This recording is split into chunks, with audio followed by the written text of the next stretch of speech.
Hello students, this is Sasikant sir welcoming you again to the online classes. Now आपको याद हो अगर तो हमने चैप्टर नंबर 5 स्टार्ट किया था, लेकिन चैप्टर नंबर 5 जो है वो कुछ क्लैरिटी ना होने की वजह से हमने उसे बीच में रोक दिया था। लेकिन सिलेबस को मद्देनज़र रखते हुए हमें ये चैप्टर वापस से स्टार्ट करना है। तो अगर ये चैप्टर आपके लिए नया है तो आप एक काम करोगे, आप क्या करोगे, तो चैप्टर नंबर 4 में जो रीवैल्यूएशन अकाउंट कैसे प्रिपेयर करते हैं वो आप वहाँ से सीख लोगे, और चैप्टर नंबर 5 के स्टार्टिंग के जो वीडियोस हैं वो आप एक बार वापस से देख लेना। तो आपको ये चैप्टर या जो सम्स मैं करवाने जा रहा हूँ वो समझ में आने लगेगा। देखो ये सम क्यों इंपॉर्टेंट है, क्योंकि एग्जाम में ये चैप्टर आता है टोटल 9 मार्क्स का। कितने मार्क्स का आता है ये चैप्टर? तो ये चैप्टर होता है 9 मार्क्स का, ठीक है। अब 9 मार्क्स में से 1 मार्क जो है वो होती है थ्योरी, और 8 मार्क्स का एक आता है सम, ठीक है। तो सम इसका बहुत इंपॉर्टेंट है। क्यों इंपॉर्टेंट है? क्योंकि ये जो सम है वो 8 मार्क्स का पूछा जाता है। So just a second please. So हम चलते हैं हमारे आज के सम की तरफ, जो है question number 11।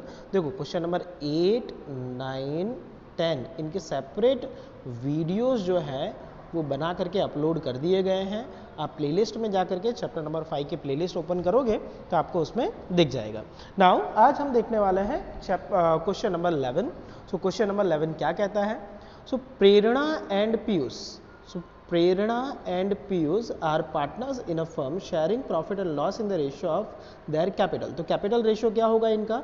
So capital ratio होगा, देखो 50,000 और 1,50,000 है। सो 5 1 5 एंड 5 3 15। तो इनका कैपिटल रेशियो जो है वो आता है 1:3। क्या आता है? 1:3। ये आ गया उनका capital ratio. Now balance sheet of the firm was as under. अब हमारा काम क्या है? हमारा काम ये है कि एडजस्टमेंट को रीड करना, और एडजस्टमेंट रीड करने के बाद रिस्पेक्टिवली टिक मार्क करना। तो चले रीड करते हैं। Now they admitted Poyani as a new partner for 1/5 share in the profit on 31st/3/2016 on the following terms. Poyani brought 62,500 as capital and 24,000 as her share of goodwill in cash. 60% amount of goodwill is withdrawn by the old partner, तो इसका कोई tick mark नहीं होगा, ठीक है। Market value of stock and machinery is 20,000 and 120 respectively. So stock and machine पे tick mark करोगे, so tick mark कर लेते हैं।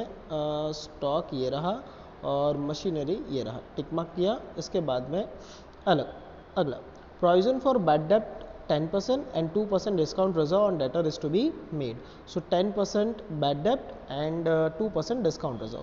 सो double tick mark on debtors, so double tick mark on debtors. Then after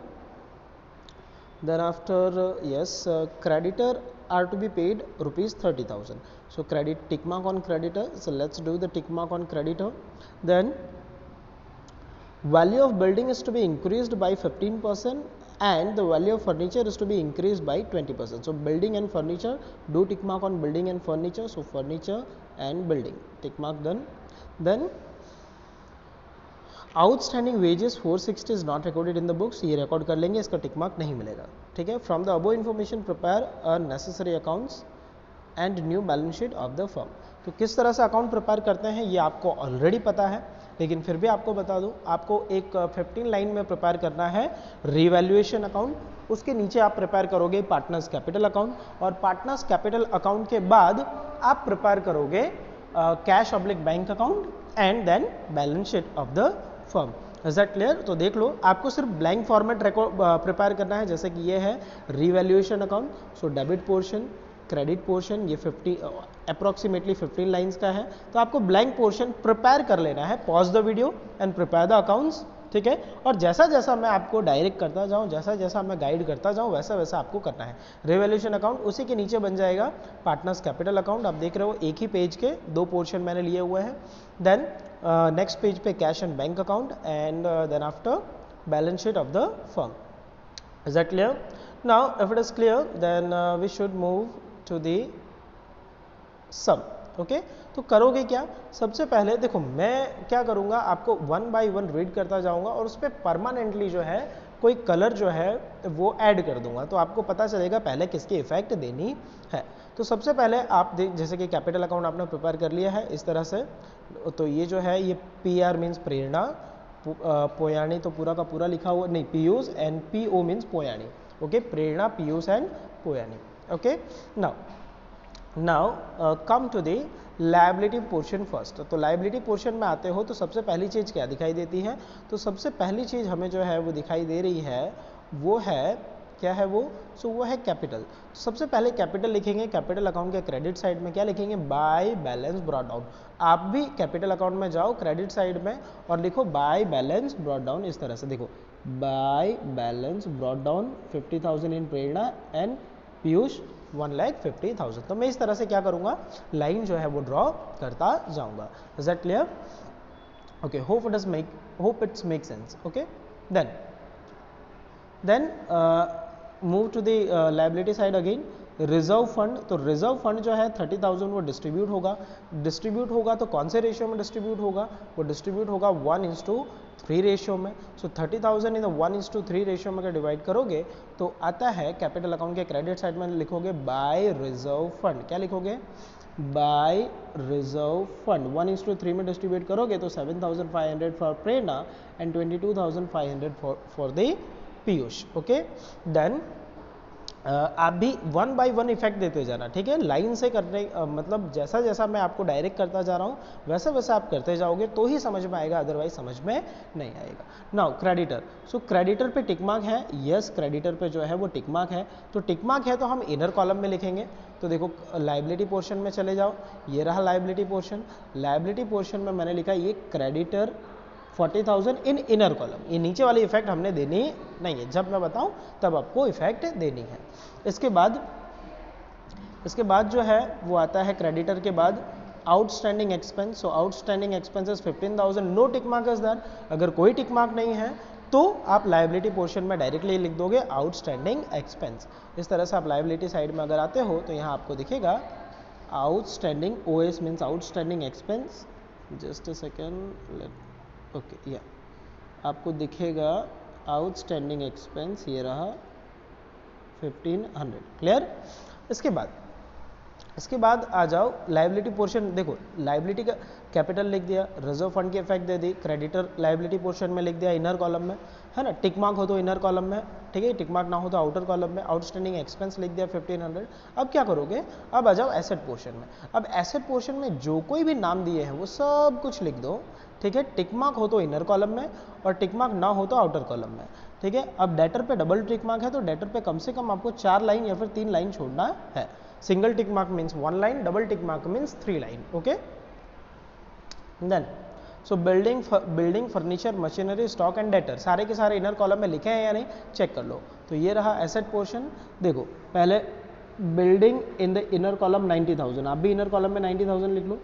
furniture inner column 17,500, machinery 1,07,500, stock 1,75,000, debtors 30,000, ठीक है। उसके बाद में है बस इतना, ये सारी चीज़ें लिख दी।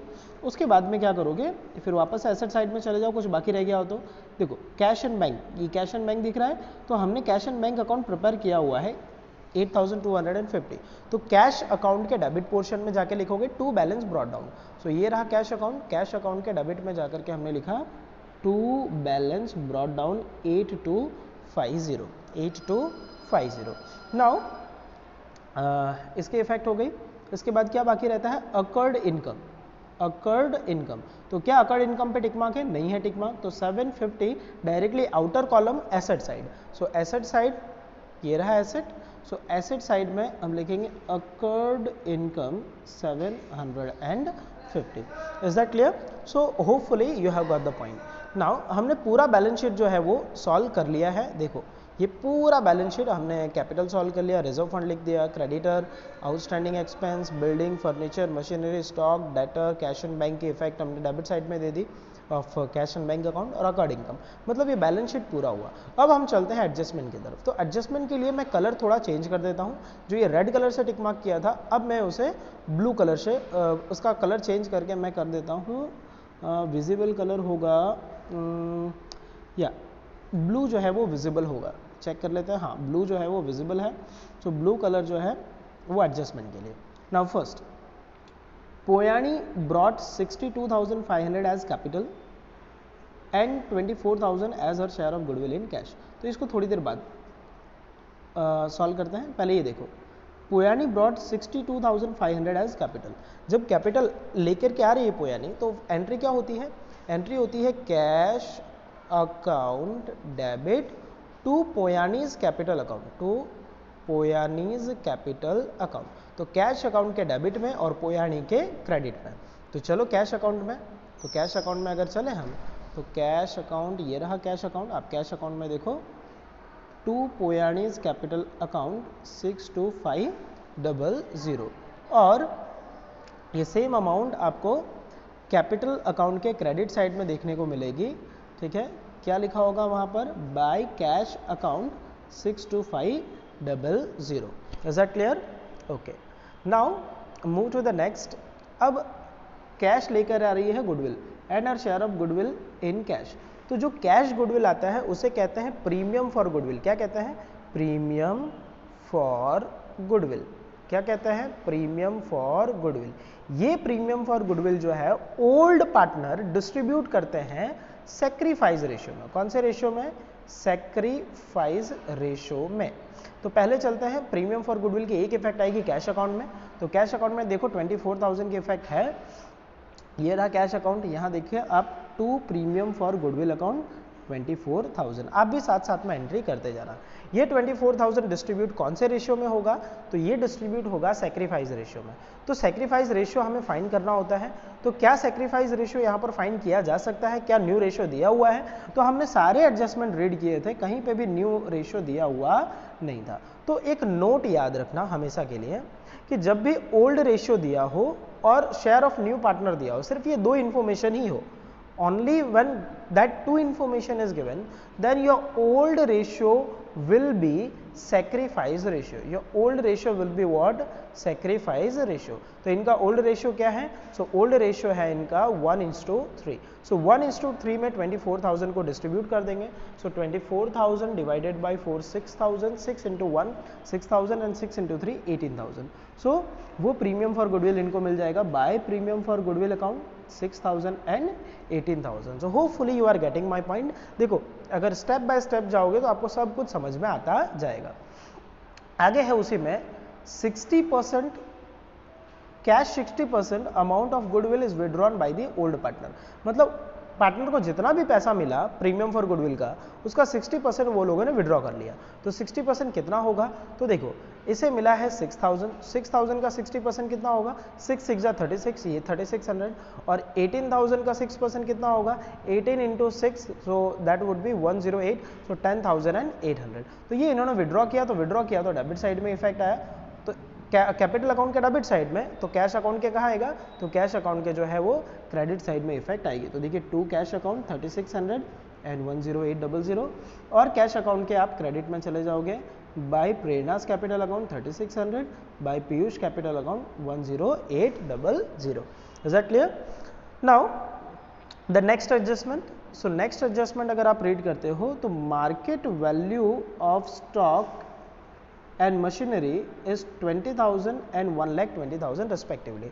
So स्टॉक की मार्केट वैल्यू है 20,000। तो चलो स्टॉक पर हमने स्टॉक लिखा था इनर कॉलम में, तो देखिए हाँ हमने स्टॉक लिखा हुआ था, ये रहा स्टॉक है 17,500 और उसकी मार्केट वैल्यू है 20,000। तो इंक्रीज हुआ, कितना इंक्रीज हुआ? तो 2,500 इंक्रीज हुआ। तो यहाँ करेंगे प्लस, सो प्लस करेंगे तो ये plus increase 2,500, 20,000 total amount out.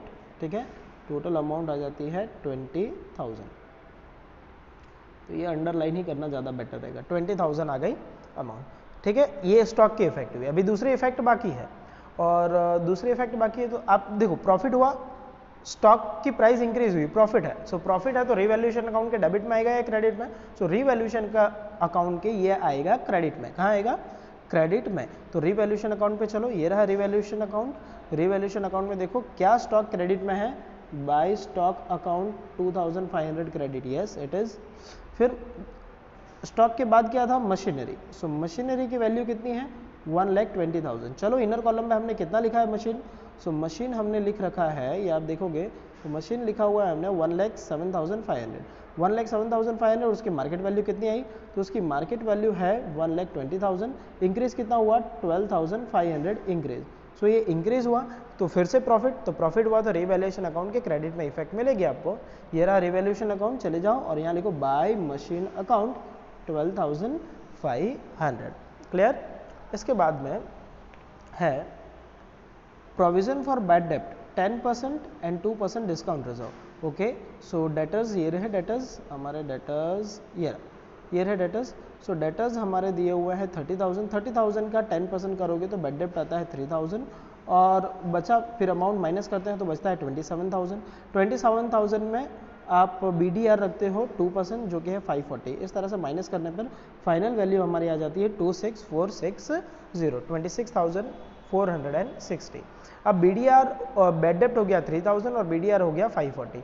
बस अपने को ये चेक करना होता है क्या ऑलरेडी BDR बैलेंस शीट में था, सिर्फ चेक कर लो क्या यहाँ पर आपको डेटर के पास कोई BDR दिख रहा है, नहीं कोई BDR नहीं है।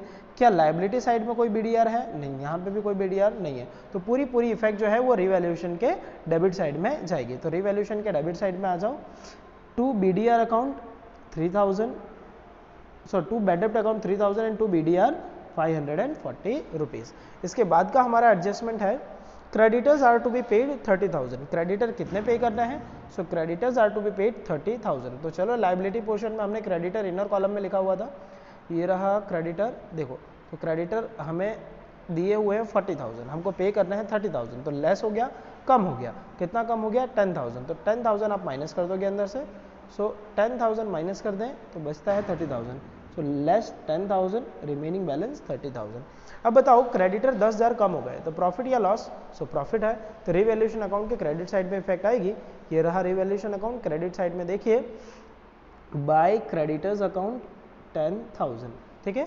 इसके बाद में है value of building is to be increase by 15% and furniture increased by 20%। So building में 15% एंड फर्नीचर में 20%। तो चलो एसेट में बिल्डिंग, ये रहा बिल्डिंग, तो बिल्डिंग में आप इंक्रीज कर दोगे, वैल्यू इंक्रीज करोगे 15% तो हो जाएगा 13,500, ये आ गया टोटल 1,35,100। और फर्नीचर में 20% इंक्रीज कर रहे हो तो हो गया 3,500, प्लस करने के बाद आ जाती है वैल्यू 21,000।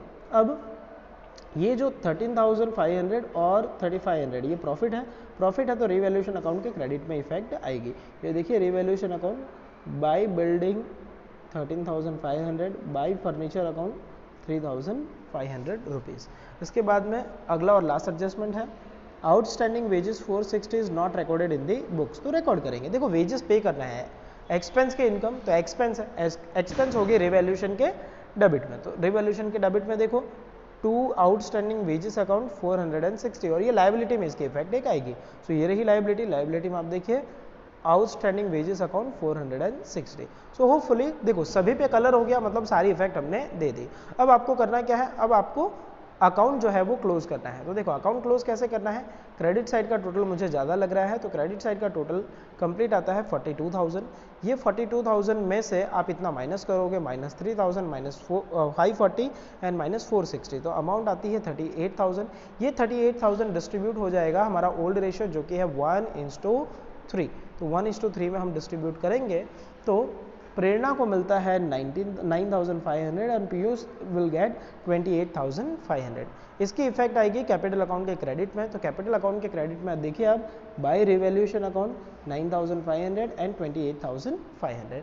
उसके बाद आप अकाउंट क्लोज करोगे तो प्रेरणा का अकाउंट अगर हम क्लोज करें तो क्रेडिट साइड का टोटल आता है प्रेरणा का 73,000। इस 73,000 में से आप प्रेरणा का ये 3,600 माइनस कर दोगे तो बचता है 69,400। सिमिलरली पीयूष का भी टोटल इस साइड का ज़्यादा है, इस पीयूष के टोटल में से इतना माइनस करोगे तो ये आ जाएगा 2,82,100। इसी तरह से पोयानी का तो टोटल कुछ करना नहीं है। तो इस तरह से आपका फाइनल बैलेंस कैरी फॉरवर्ड, यहाँ बाय मिस्टेक ब्रॉड डाउन लिखा हुआ है, सो इसे हम लिखेंगे ब्रॉड डाउन लिखा है ना, तो इसे लिखेंगे हम कैरी फॉरवर्ड। क्या लिखेंगे हम इसे हम लिखेंगे just a second, colour change black, okay. तो इसे मैं कट कर देता हूँ, यहाँ लिखा जाएगा carry forward. Okay, so amount carry forward आ गया। अब ये कैरी फॉरवर्ड अमाउंट चला जाएगा बैलेंस शीट में, तो आप देखिए ये तीन अमाउंट बैलेंस शीट में आपको दिखेगी। ये रही बैलेंस शीट। आप देखिए यहाँ पर बैलेंस शीट में आप देखोगे तो प्रेरणा 69400, पीयूष 2,08,200 एंड पोयानी 6250। इनका टोटल आ गया 3,40,100। कैश अकाउंट क्लोज करना बाकी है, तो क्लोज द कैश अकाउंट।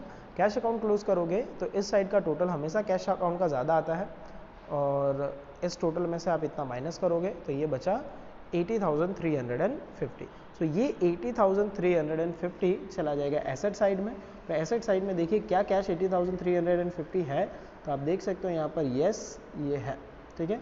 और अल्टीमेटली लास्ट में आप करोगे बैलेंस शीट के दोनों साइड का टोटल, तो इस साइड का टोटल आ रहा है 3,72,060 रुपीज़, और इस साइड का भी टोटल आ जाएगा 3,72,060 रुपीज़। तो फ्रेंड्स ये सम आपको 2 टाइम्स करना है। मैं कहता हूँ अगर 3 बार 4 बार जितनी बार प्रैक्टिस करोगे उतनी बार कम है। क्यों? क्योंकि ये 8 मार्क्स का पूछा जाता है, ठीक है। तो सबसे पहले जो रेड लाइन से किया हुआ है वो पहले सॉल्व किया है, ब्लू लाइन से जो सॉल्व किया है वो बाद में सॉल्व किया है, ठीक है। अगर समझ में नहीं आता तो इस वीडियो को बार बार प्ले करके देखो तो आपको समझ में आएगा। ओके, सो आज के लिए इतना ही, बाय बाय, थैंक यू। ये आपका होमवर्क है, इलस्ट्रेशन 24 एंड 25 ना किया हो तो कर लेना, और एक्सरसाइज क्वेश्चन नंबर 10, 11, 12 एक्चुअली देना चाहिए था 8, 9, 10, 11 एंड 12 सारे 2 टाइम, ठीक है। मुझे विश्वास है कि आप लोगों ने नहीं किया होगा, और कर लिया हो तो एक बार फिर से कर लेना, ये पक्का हो जाएगा। Is that clear? So bye bye, thank you.